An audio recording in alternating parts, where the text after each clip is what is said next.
Bonjour, on est le 23 janvier 2021. En ce samedi 23 janvier 2021, il semble que la température est très clémente pour la saison. Je vous dis, on est en température hors norme, et c'est pas normal que l'on ait de telles températures alors qu'on est en plein hiver. L'hiver est, on a une image de l'hiver avec de la neige, du verglas, des vents froids, et on aperçoit des paysages enneigés, des enfants jouant avec des luges, des traîneaux, se jetant des boules de neige. Voilà, et on n'a rien de tout ça. Rien de tout ça. Ce on voit apparaître, c'est tout simplement une belle journée. Une belle journée, on va pas s'en plaindre. Une belle journée où on peut faire du sport, de l'activité, sport extra-sportif ou sportif, en plein air. En plein air, parce que on a des jours qui se ressemblent avec des nuages qui s'amoncellent sans plus, mais une température très clémente qui permet des activités sportives. Ceci étant dit, je vais vous faire une petite vidéo qui va concerner un petit peu d'électricité. Courant continu. Courant continu. Bon. Alors, avant toute chose, je vais vous montrer tout d'abord les symbolismes, parce que les symbolismes en électricité sont fondamentaux. Le langage technique électrique passe par, bien sûr, des symbolisations, des symboles. Sans symbole, on ne peut pas décoder l'information. Donc on a des informations basées sur du symbolisme. Du symbolisme. Voilà. Alors, faire de l'électricité, enfin étudier l'électricité, c'est d'abord et avant tout de connaître la symbolisation, les symbolismes. Parce que c'est pas si vous devez analyser un schéma, le décortiquer et entrevoir ce qu'il y a dans le schéma, avant toute chose, c'est euh, de décoder la symbolisation. Symbolisation relative bien sûr à l'électricité, parce qu'il s'agit ici de schéma électrique. Schéma électrique. Alors, pour tous ceux qui ont fait de l'électricité, ils connaissent cette symbolisation. Elle est, on va dire, elle, elle, leur, elle est pour ceux qui étudient l'électricité anodine, puisque en fait, ce sont des symboles que les électriciens peuvent percevoir en deux temps de mouvement, parce que ce sont des symbolismes qui leur est familier.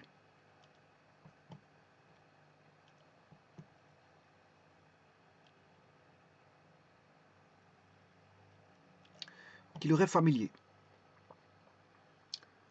Voilà. Alors, avec ceci, vous pouvez déjà faire un circuit électrique. Un circuit électrique. Bon.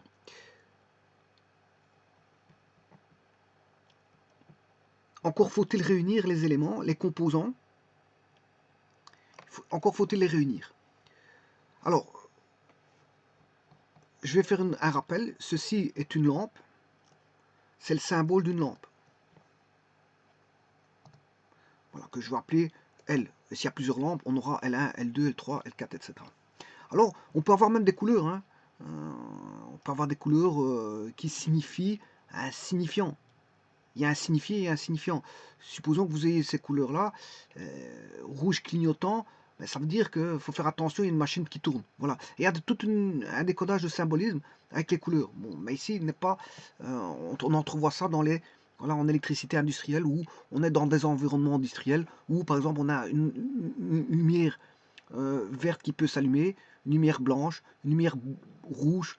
Voilà, on peut mettre des différentes couleurs pour des inversions de sens de rotation de moteur, pour la mise en marche d'un voilà, d'un système électrique, pour dire qu'il y a un système électrique en service et qu'il faut faire très attention.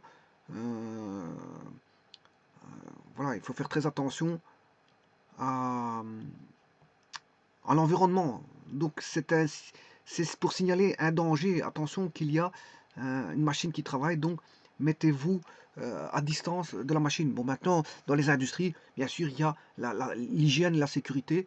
qui intervient dans l'environnement au travers différentes symboles et signalisations et des plaques qui sont destinées justement à avertir l'utilisateur ou l'usager d'une machine pour dire que soit la machine est en marche, doit se mettre à distance, qu'il ne peut pas dépasser une certaine voilà, qui ne peut pas passer sous une barrière, etc., etc. Bon, on peut voir tous les cas de figure de sécurité. Là, on étudie la sécurité. Vous allez voir que dans la sécurité, il y a à boire et à manger pour mettre en sécurité un usager d'une machine qui peut être dangereuse pour n'importe quel utilisateur ou usager d'une machine. Donc, c'est pour ça que je vous dis il existe des symbolismes de couleurs, hein. Il y a des symbolismes de dessin, des symbolismes de couleurs, voilà, des symbolismes bien sûr d'écriture, qui signalent bon, un éventuel danger ou voilà, une attention ou- ou tout simplement une obligation à avoir par rapport à un environnement ou un système de travail ou une machine de travail ou des machines de travail. Ceci dit, bon, donc je vous rappelle que le symbolisme, le premier symbolisme que vous avez, un cercle avec une croix, signifie que on a une lampe, une lampe. Alors le deuxième symbolisme représente ce qu'on appelle une résistance. Résistance. Et la lampe en soi est une résistance. La lampe, c'est un, voilà, un composant, un organe électrique qui permet d'allumer, enfin qui permet d'être allumé au travers d'un interrupteur, d'une commande. Donc qui permet d'avoir un éclairage ou un signal lumineux. Parce qu'il y a éclairage pour euh, un éclairage c'est pour allumer. Il existe différents types d'éclairage, éclairage direct, indirect, semi-direct, etc. Voilà, c'est pour allumer, enfin pour illuminer un environnement directement ou indirectement ou, ou semi-direct, hein, en semi-direct. Voilà. Euh, mais il existe aussi des ampoules qui permettent une signalisation, qui permettent d'informer, d'envoyer un message. Donc, toute ampoule n'est pas faite pour uniquement, si vous voulez, éclairer. C'est ça que je veux dire. On peut avoir des ampoules qui permettent un message. Un message. Un message codé, parce que si la couleur, il y a une couleur, ben, la couleur signifie quelque chose.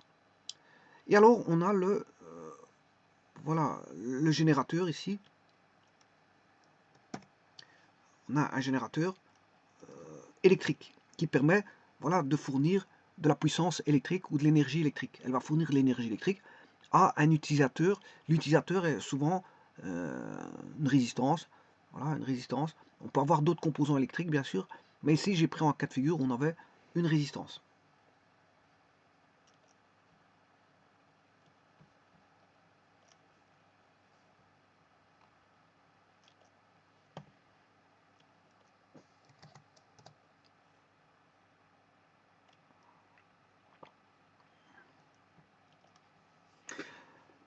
Et alors, bon, bien sûr, un circuit électrique doit pouvoir être commandé à distance ou de manière proche, peu importe, hein, par télécommande, par un interrupteur, par ce que vous voulez,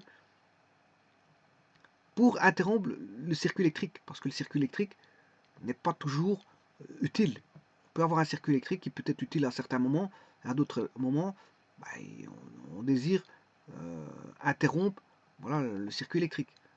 Je pense par exemple, voilà, une ampoule d'éclairage, ben, vous l'allumez quand vous avez vos besoins, quand vous n'avez plus besoin d'un allumage quelconque, mais vous éteignez. Donc on fait appel à l'interrupteur. Alors l'interrupteur possède un espèce de loquet qui va venir quand vous appuyez, bloquer, bloquer, bloquer l'interrupteur.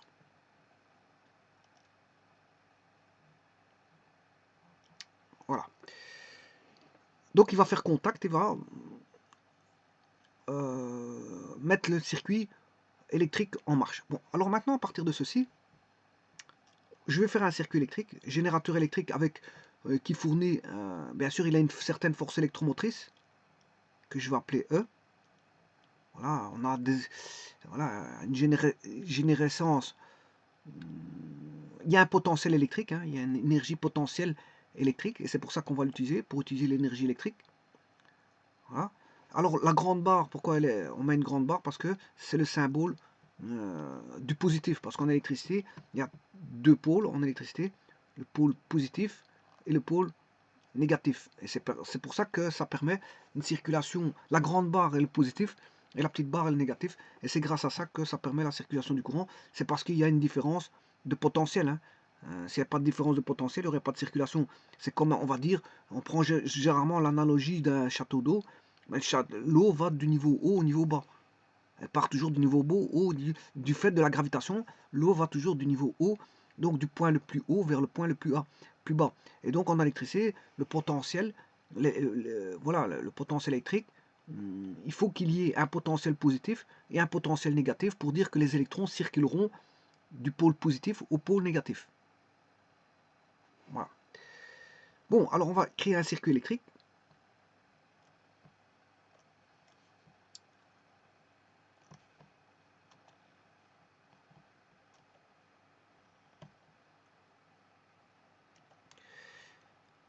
Je vais prendre une ampoule, puis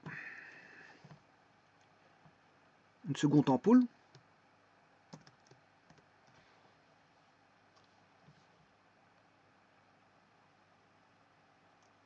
puis une troisième ampoule, et puis une quatrième ampoule. Voilà. Alors ça c'est comme si on avait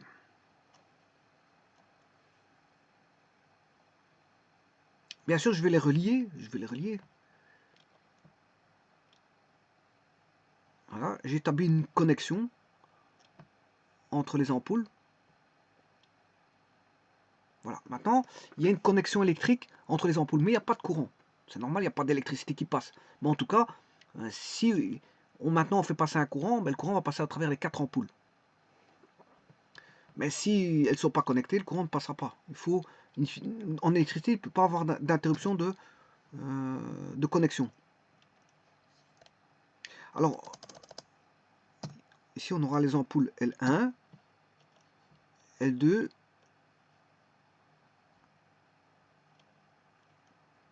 L3,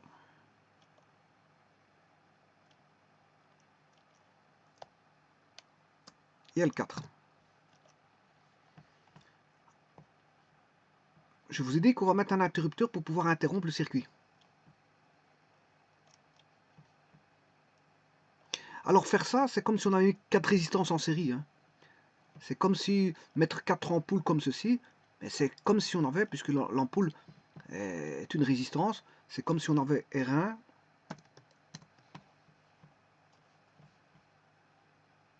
R2, R3, et R4. C'est comme si on avait ceci. Bon, bien sûr, interconnecté. On a une connexion là, là, et là. 4 résistances, on a 4 résistances. C'est comme si on avait 4 résistances. Donc, pensez qu'ampoule, c'est 4 résistances, hein, c'est la même chose.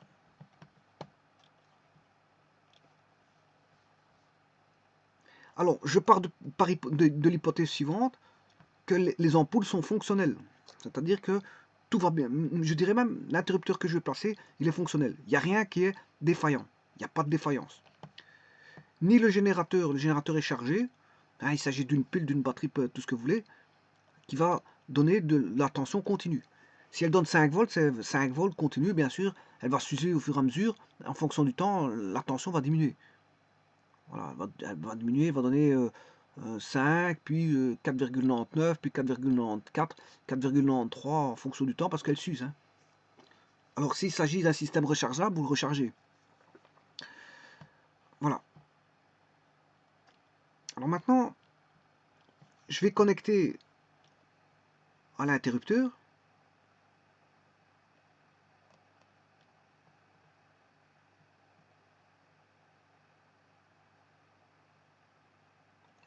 Là, le circuit il est connecté au niveau des lampes, mais il n'y a pas de courant qui passe. Il n'y a aucun courant. Il n'y a aucun courant qui passe.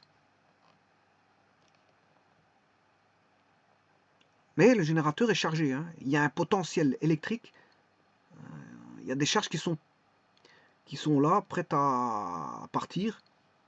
Dès le moment où vous mettez une circulation du courant, une circulation de courant. Mais ici, on n'a pas encore. Pourquoi? Parce que le circuit est interrompu. Voilà. Donc, je ramène le moins du côté de partie droite de L4.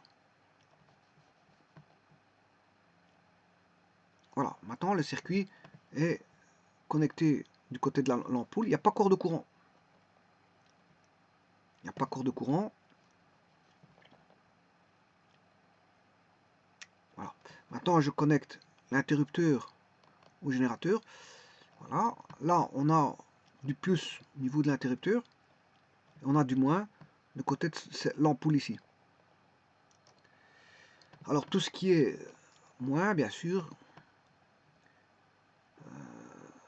c'est la partie qui va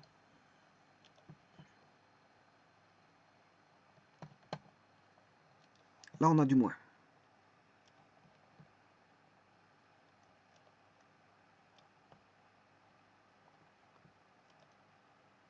Le moins est connecté ici.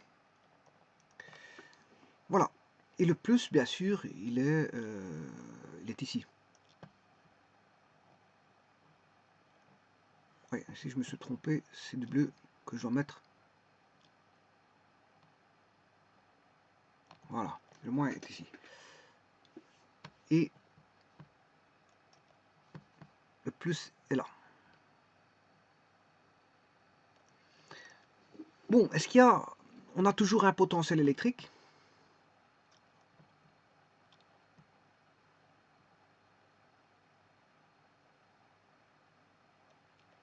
Un potentiel électrique, mais on n'a pas de courant.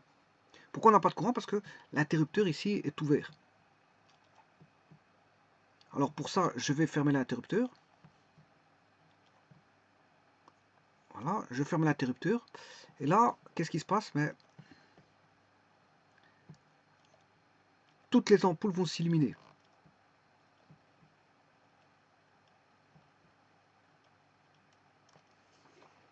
On a ce qu'on appelle un circuit série. Un circuit série. Maintenant, s'il s'avère que l'ampoule là, une des ampoules, je prends n'importe laquelle, hein, la 3 devienne défectueuse, c'est-à-dire qu'elle ne s'allume plus,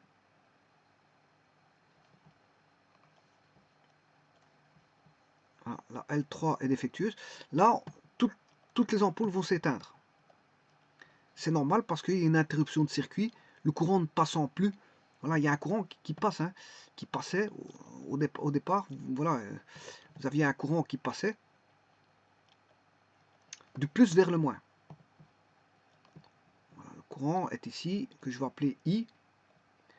Ce même courant va passer ici. Il a une valeur de courant I en ampères. Hein. Par exemple, si on a 2 ampères, c'est 2 ampères. Il y aura 2 ampères sur L1, 2 ampères sur L2. S'il s'avérait qu'il y avait 2 ampères, voilà. Et on aurait 2 ampères sur L3 et 2 ampères sur L4. Et donc, si une des ampoules est défectueuse, bien, le courant ne passe plus. Donc, c'est pas l'idéal de faire un circuit série. C'est pas l'idéal de faire un circuit série. Voilà. Donc maintenant, on va calculer ce fameux courant. Ce fameux courant. Alors, on a des lampes d'une certaine puissance. Et je suppose qu'ici, les puissances sont les mêmes. Hein. Pour la lampe L1, on a une puissance P1. On a une lampe de puissance P2. Une lampe de puissance P3. Et une lampe de puissance P4. Alors, comme c'est les mêmes caractéristiques de fonctionnement, on a des lampes de mêmes caractéristiques, donc P1, on a P1 égale P2 égale P. La puissance est P. P3 égale P4. Voilà. Que je vais appeler P. Hein. Je vais résumer sur le. Voilà, que je vais l'appeler P. Voilà. C'est le même, c'est le même. Voilà. Alors je vous rappelle que ici tout est fonctionnel. L'interrupteur est fonctionnel, le générateur est chargé et il fournit du courant I à toutes les lampes. Alors, comme tout est fonctionnel, qu'il n'y a aucune ampoule qui est défaillante, eh bien, elle s'allume dès le moment où vous mettez le courant, le courant en ligne. Vous mettez le courant en ligne. C'est-à-dire que les électrons vont aller du moins vers le plus, mais le courant va du plus vers le moins. Les électrons vont aller du moins vers le plus. Voilà.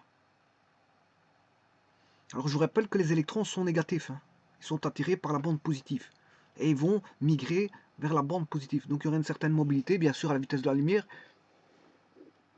Proche, je dirais, proche de la vitesse de la lumière. Oui, parce qu'il y a quand même des petits freinages. Hein. Il y a des petits freinages du fait qu'il y a des chocs à l'intérieur du matériau. D'ailleurs, c'est pour ça que le fil chauffe. Hein. On a l'effet Joule. Voilà, donc il y a quand même des petits freinages, donc ils ne vont pas quand même à la vitesse de la lumière. Hein. Voilà, il y a des freinages. Des freinages qui font qu'on est proche de la vitesse de la lumière, mais on n'est pas à la vitesse de la lumière. Voilà, ceci étant dit, je vais vous calculer donc le courant. Pour ça, il faut décortiquer. Le courant est le même partout. Voilà. Ce qui ne sera pas le même, c'est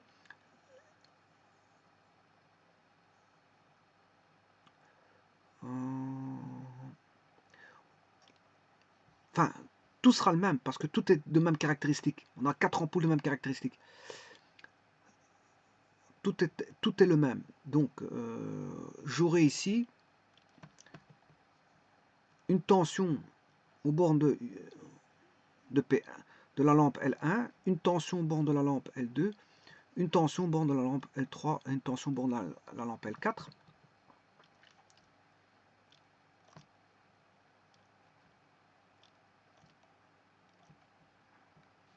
Alors la tension, elle va aller dans le sens contraire dans le même sens que le courant. Donc voilà, voilà ce sont ce qu'on appelle ça, des conventions. Hein. Ce sont des conventions. Bon, je prends voilà, une tension qui est dans le même sens que.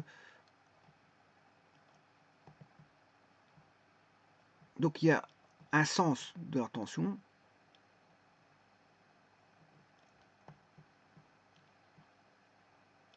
Bon, la puissance, je vais le mettre ici, à côté du courant, pour ne pas être encombré dans mon dessin.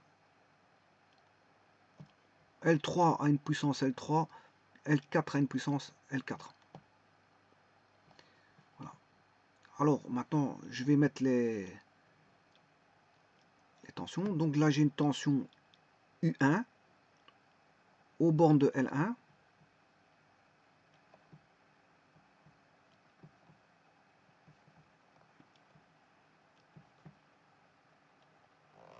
On a une tension U2 aux bornes de L2. Une tension U3 aux bornes de L3. Et une tension U4 aux bornes de L4.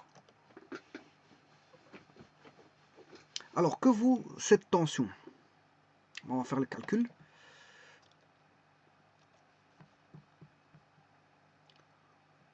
Donc, je vous ai dit que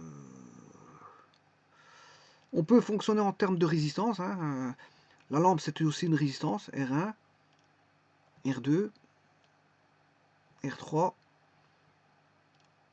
et R4. Alors, la tension U1 est égale à R1 fois I, c'est la loi d'Ohm. La loi d'Ohm stipule ceci. U2 est égal à R2 fois I. U3 est égal à R3 fois I. Bon, maintenant, si vous avez des autres lampes de même caractéristique, ce sera UI. I étant un indice, hein, qui veut 1, 2, 3, 4, un indice de nombre entier. Ça voudra 1, 2, 3, 4, 5, ça dépend combien d'ampoules que vous avez. Eh bien, on pourra écrire ceci. RI.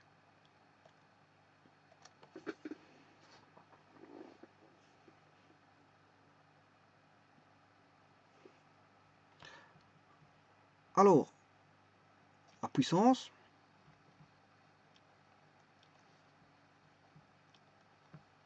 La puissance.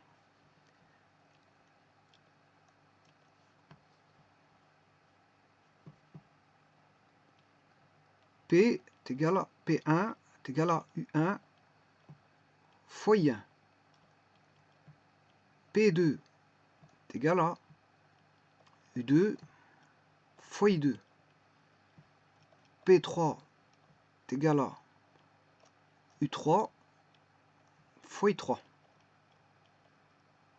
Et PI est égal à, si vous avez des lampes autres que 1, 2, 3, ouais, ici j'ai oublié le 4, parce que j'ai mis 4 lampes. P4 égale U4 fois I4, et alors, voilà, PI, c'est UI fois II. Voilà.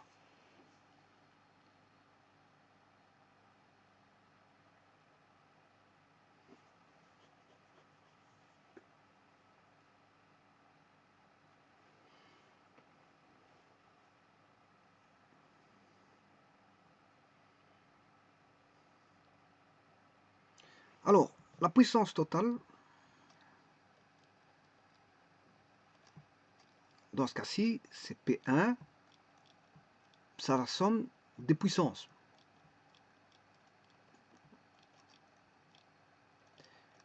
Si vous aviez une ampoule, on aurait la somme des PI pour I égale à 1, voilà, jusque N.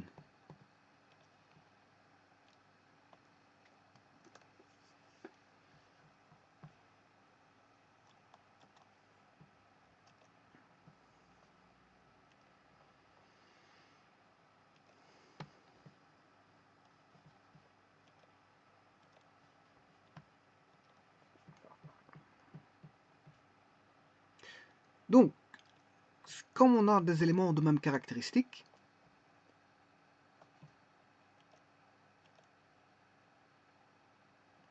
eh bien, P1 plus P2 plus P3 plus P4 égale 4 fois P1. Mais c'est aussi égal à 4 fois P2. C'est aussi égal à 4 fois P3. C'est égal à 4 fois P4. Et si j'appelle P1, P2, P3, P4 qui sont les mêmes, je vous l'ai dit tout à l'heure, P1, P2, P3, P4, je peux l'appeler P. C'est la puissance d'une lampe. La puissance d'une lampe.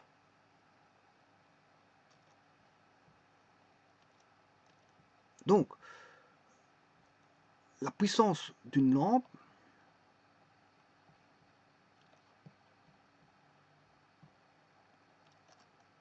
voilà, les PI, je peux les appeler P, c'est 4P, puisque je vous ai dit que P1, P2, P3, P4, je l'appelle P. Donc si je l'appelle P, c'est la somme de I égale à 1 de P jusque N. Là, vous avez bien vu que si je mets 4 lampes, c'est 4 fois P. Si je mets 5 lampes, ce sera 5 fois P. Si je mets 6 lampes, c'est 6 fois P. Donc ici, on aura N, la puissance totale, c'est N fois P.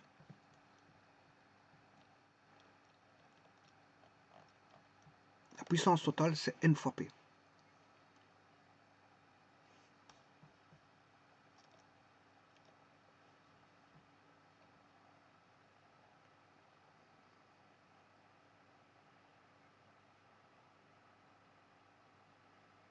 Alors, la puissance totale, je peux écrire aussi que la puissance totale, c'est U, oh, ici c'est plutôt U1 fois I1, qui est la puissance de P1, de la lampe 1, c'est la puissance P1 de la lampe 1. Voilà, donc si vous faites U1 fois I1, mais I1 ça vaut I, plus U2 fois I2 qui vaut I, U3 fois I3, I3 vaut I, U4 fois I4 et I4 vaut I. Voilà, I1, I2, I3, I4 égale I. I1 égale I2 égale I3 égale I4. Alors on aura plus U2 fois I2 plus U3 fois I3 plus U4 fois I4.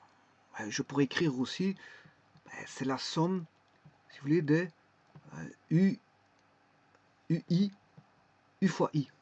C'est la somme des U fois I. UI, II. Pour I égale à 1, jusque N s'il y avait N ampoules. Alors voilà, vous retrouvez, donc là on a la puissance U1 fois I1, c'est la puissance de P1.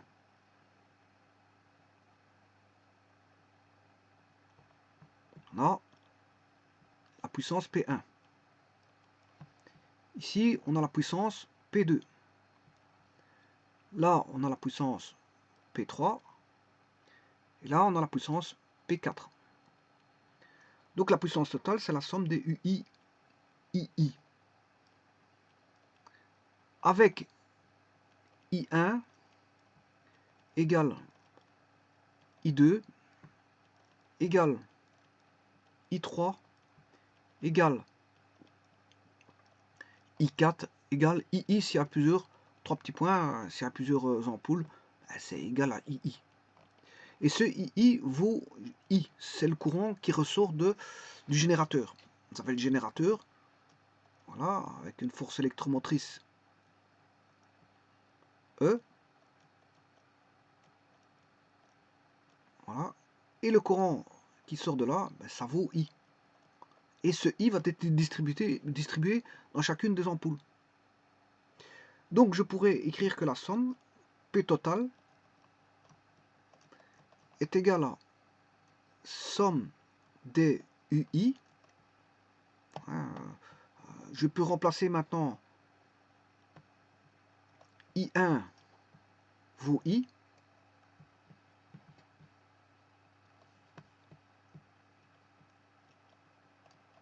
Vous pouvez voir, aller voir le schéma. I1 vaut I. I2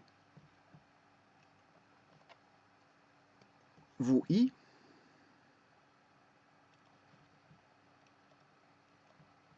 I3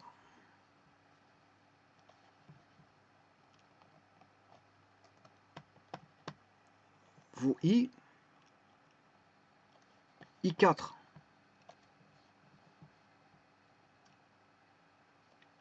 vaut I. Donc on peut mettre en évidence le I.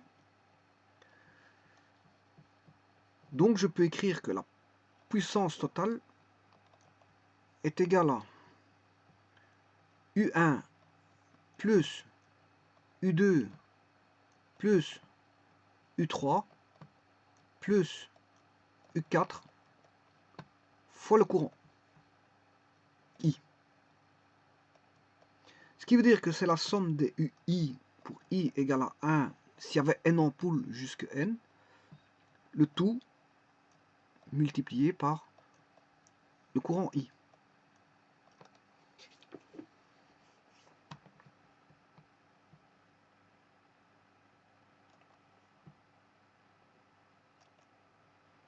Alors, qu'est-ce que c'est que cette formule? La puissance totale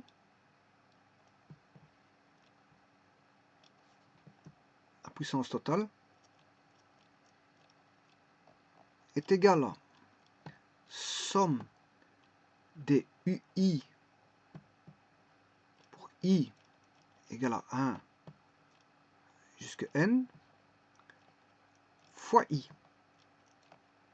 Eh bien, qu'est-ce que c'est que cette somme des UI? Mais en fait, c'est la somme totale des tensions. Donc, si vous faites U1 plus U2 plus U3 plus U4, là j'ai bien mis la flèche, hein.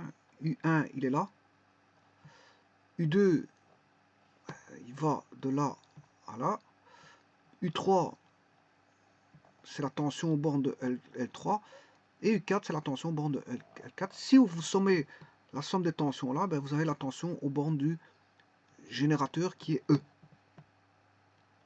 La tension aux bornes du générateur, bon je mets ça comme ceci, ben, je peux le mettre avant l'interrupteur, hein, c'est pas un problème. Voilà, je peux le mettre avant l'interrupteur ou après l'interrupteur, c'est pas un problème. Voilà. Donc la tension aux bornes des 4 ampoules, vaut la force électromotrice E. Parce que U1 plus U2 plus U3, E, la force électromotrice totale, c'est la somme des tensions. Ce que va fournir le générateur va se retrouver sur les éléments, sur les lampes. Il va se retrouver sur les lampes.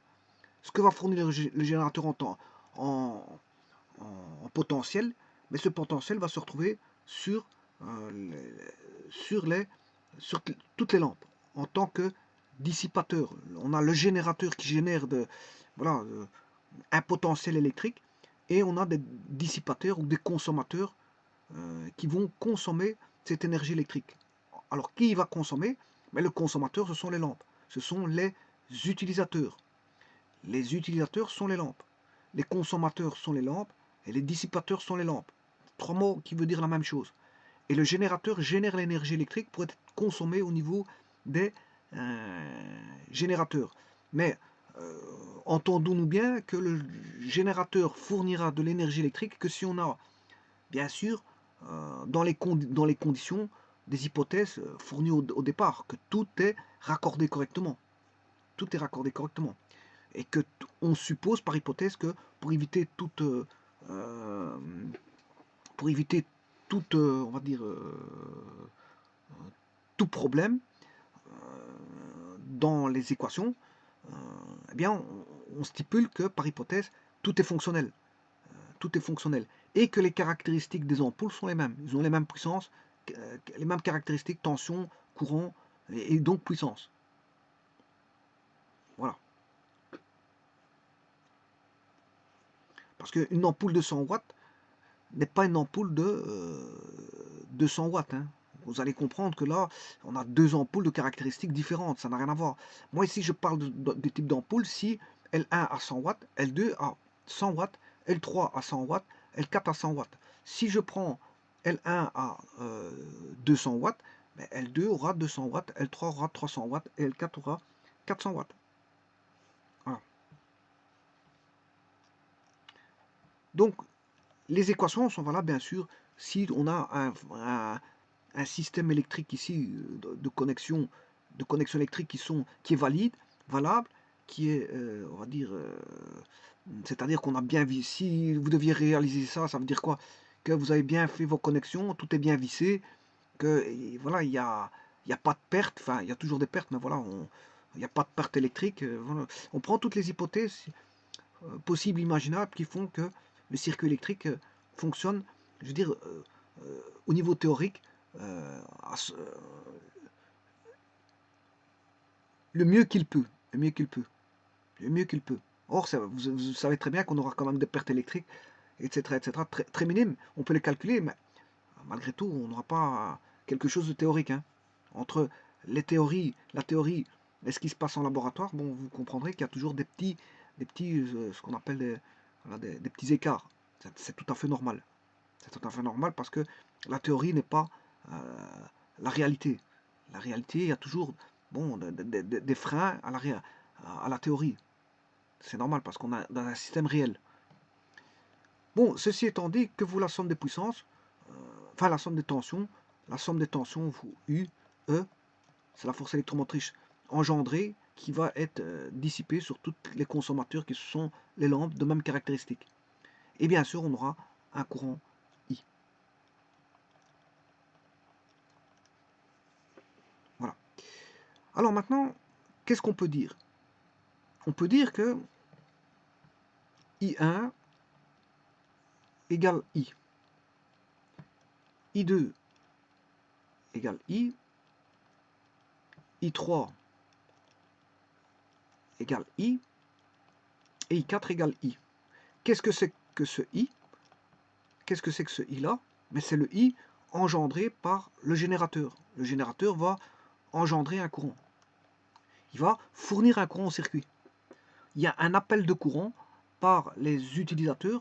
Les utilisateurs, les consommateurs font appel à un courant électrique. Ils soutirent un courant électrique. Et bien sûr, dans le but d'allumer, parce que la fonctionnalité d'abord première, c'est d'allumer, c'est de soutirer un courant pour allumer. Par réchauffement, si je pense à une résistance, voilà, à filament, ben, le filament est tellement fin c'est voilà, une résistance, c'est une résistance, le filament est simplement une résistance, et voilà, il est tellement fin que le courant va avoir du mal à passer, qu'il va s'échauffer, et ce chauffage va éclairer, voilà, une pièce par exemple.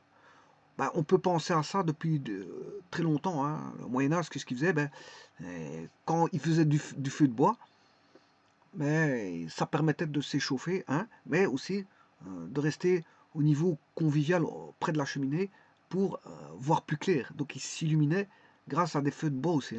Bon, c'est un peu le même système, si ce n'est qu'ici c'est un système électrique. Bon, et le E, qu'est-ce que c'est? C'est le E engendré par... c'est la force électromotrice, c'est le potentiel créé par le générateur. Alors,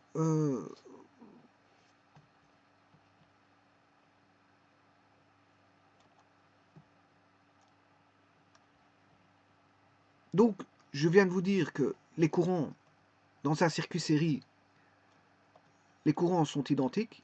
I1 égale I2 égale I3 égale I4 égale I.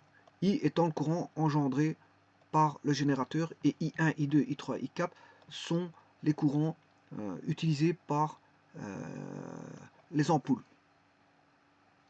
Mais les tensions U1 plus U2 plus U3 plus U4 égale E.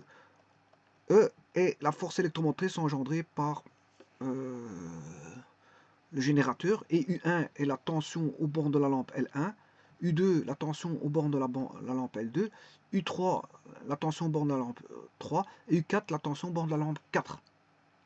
Mais il s'avère que U1, comme ce sont des lampes de même caractéristique, on a U1 égale U2 égale U3 égale U4, voilà, est égal à U. Je fixe une tension U, la même partout, donc je peux l'appeler U. Voilà, je peux l'appeler U.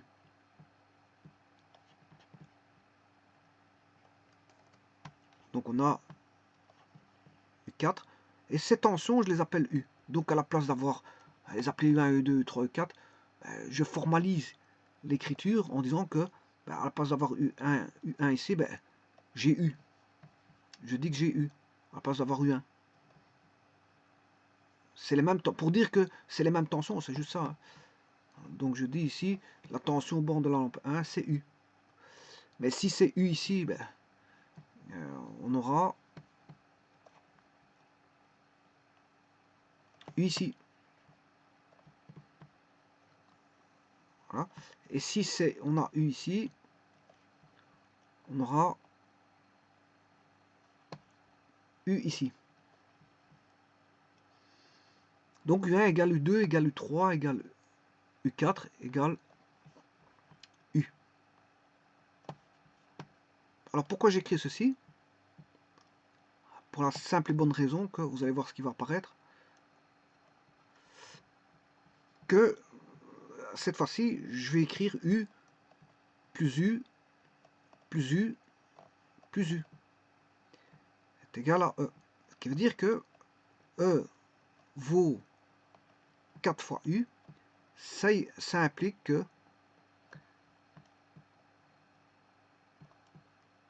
que U est E sur 4. C'est la force électromotrice divisée par le nombre de générateurs. Par le nombre de consommateurs, nombre de lampes. Vous avez la force électromotrice générateur, le générateur va générer une force électromotrice, voilà un potentiel électrique de E volt, eh bien, vous divisez par N lampes pour savoir ce qu'il y a comme tension dans la lampe, dans une des lampes. Voilà. U est égal à E sur N. Voilà.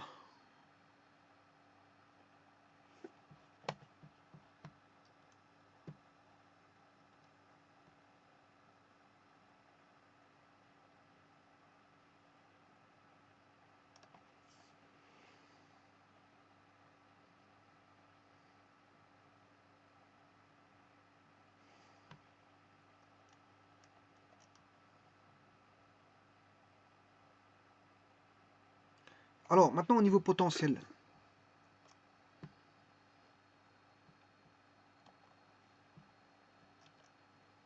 Au niveau, voilà, donc ce que je viens de dire ici, je vais le réécrire.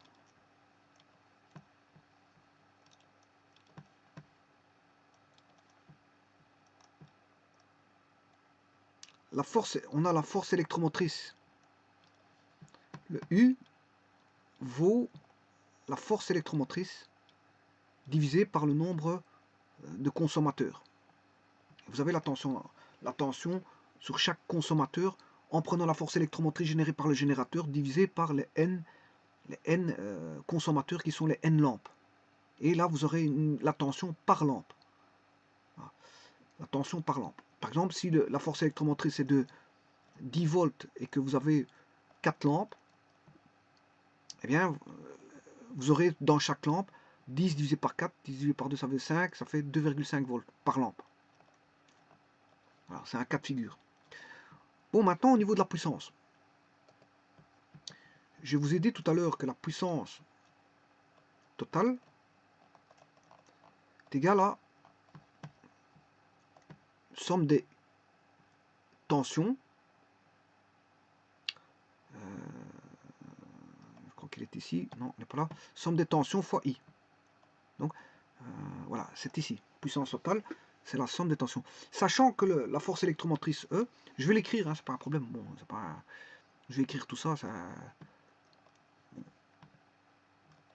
C'est la somme des UI pour I égale à 1. Si vous avez N lampes, c'est jusque N fois I.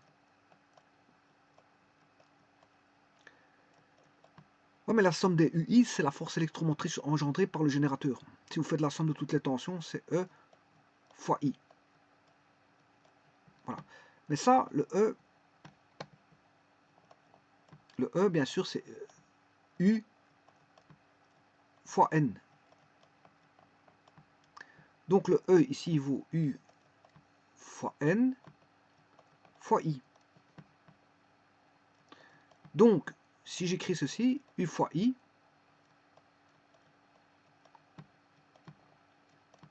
fois N. Donc la puissance totale, qu'est-ce que c'est? C'est la puissance d'une des lampes, peu importe laquelle, hein, parce qu'ils ont les mêmes caractéristiques, fois le nombre de lampes. Et là, vous avez la puissance totale.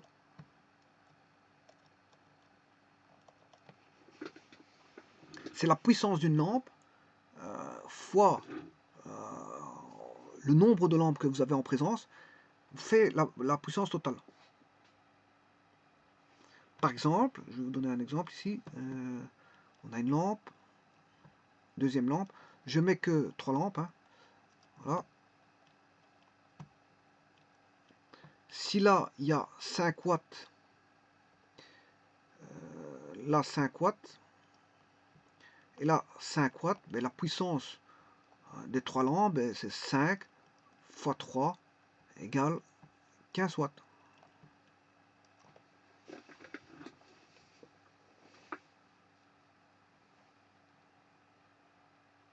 Voilà.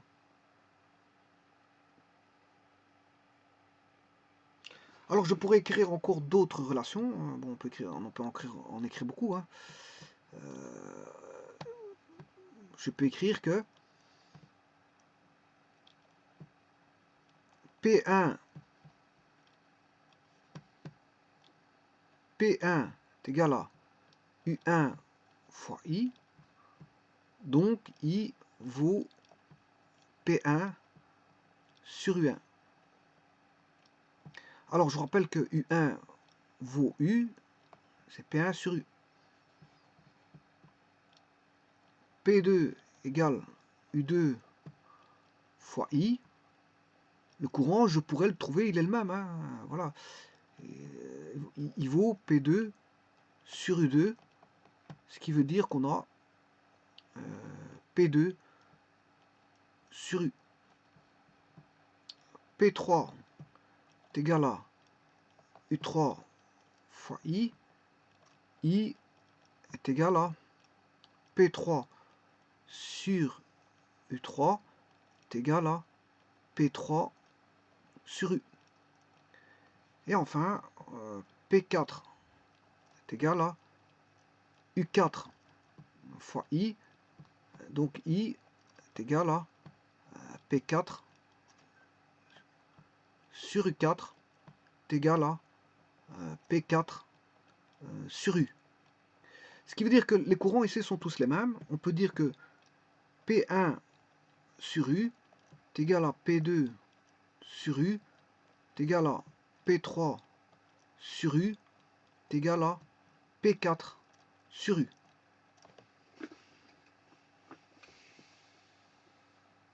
Voilà.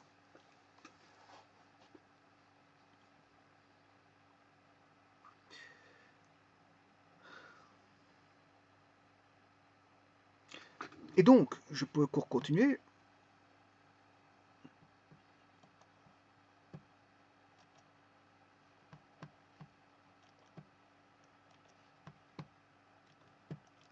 P1 est égal à P1 sur U.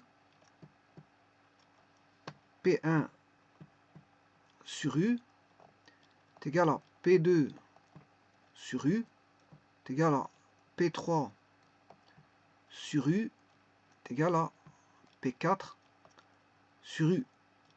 Bien sûr, tout ça, c'est le courant. U sur I, P sur U. On a en continu ici, hein, c'est une puissance qui est U fois I. La puissance est U fois I. Mais comme le U, c'est E sur E sur N, là, on a E sur 4. C'est égal à P2 E sur 4. C'est égal à P3. La tension, c'est E sur 4 ici, parce qu'il y a 4 consommateurs. Hein, c'est pour ça que P4 sur E sur 4. Ça veut dire qu'on a 4P1 sur E. 4P1 sur E est égal à 4P2 sur E est égal à 4P3 sur E est égal à 4P4 sur E.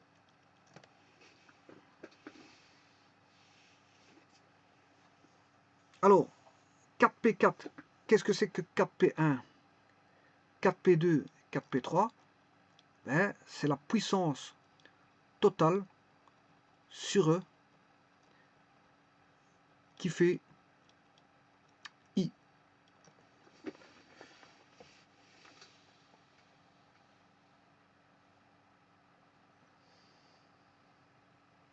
Voilà, je vous remercie.